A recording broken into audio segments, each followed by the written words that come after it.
I was looking at life and going, what do I want my life to be about? And I saw successful people who were depressed, I saw rich people who were sad, and I saw famous people who in the end had to find a new way of getting happy. And just this week as we're talking, we saw what happened to Kate Spade and Anthony Bourdain, and rest in peace to both of them, and blessings and our best wishes and prayers for both of them.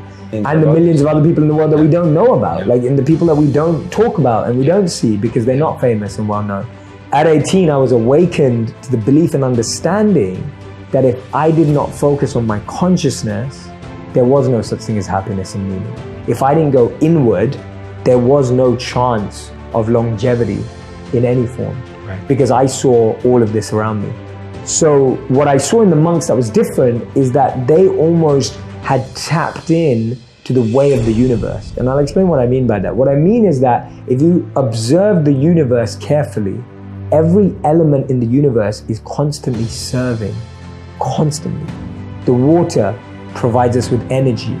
The trees provide us with nutrition. The oxygen is just fueling our bodies.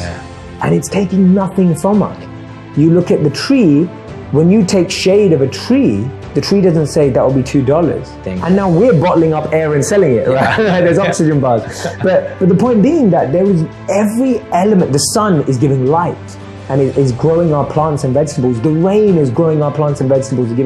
Every element in the universe is serving. And what I learned as a monk, and you speak about this, and we just experienced it so deeply when we were there, is the only way to be aligned with the universe is to serve. Because then you're acting in alignment. Because the universe is serving. So when you're serving, you are now in the universe. You're now with the universe. The universe is your ally.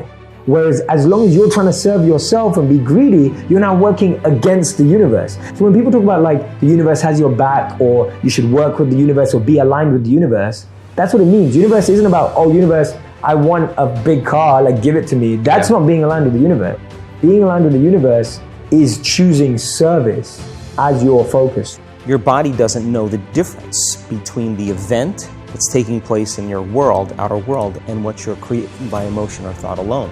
So most people then, they're constantly reaffirming their emotional states. So when it comes time to give up that emotion, they can say, I really want to do it.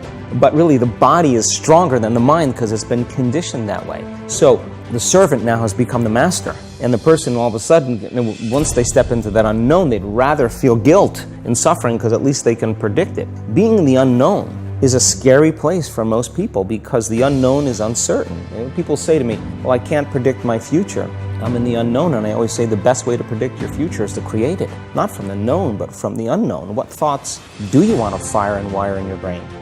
The hardest part is to teach our body emotionally what the future will feel like ahead of the actual experience. So what does that mean? You can't wait for your success to feel empowered. You can't wait for your wealth to feel abundant. You can't wait for your new relationship to feel love, or your healing to feel whole. I mean, that's the old model of reality, of cause and effect, waiting for something outside of us to change how we feel inside of us. And when we feel better inside of us, we pay attention to whoever or whatever caused it.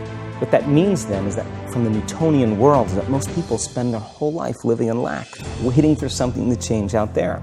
The Newtonian world is all about the predictable. It's all about predicting the future. But the quantum model of reality is about causing an effect. The moment you start feeling abundant and worthy, you are generating wealth. The moment you're empowered and feel it, you're beginning to step towards your success. The moment you start feeling whole, your healing begins. And when you love yourself and you love all of life, you'll create an equal. And now you're causing an effect. And I think that's the difference between living as a victim in your world, saying, I am this way because of this person or that thing or this experience. They made me think and feel this way. When you switch that around, you become a creator of your world, and you start saying, my thinking and my feeling is changing an outcome in my life. And now that's a whole different game, and we start believing more that we're creators of reality.